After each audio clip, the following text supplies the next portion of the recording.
আসসালামু আলাইকুম রহমাতুল্লাহি ওয়া বারাকাতু। প্রিয় দর্শক, ঠান্ডা নিয়ে বিস্তারিত আজকের ভিডিওতে। এটা বলে ঠান্ডা,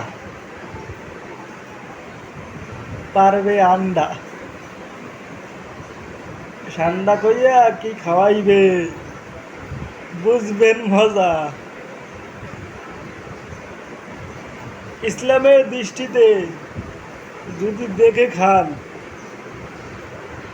তাহলে ওটা হারাম। পৃথিবীতেই সবাই হারামে ভরে গেছে, কেউ আরামে নাই। আপনার শরীরে যতই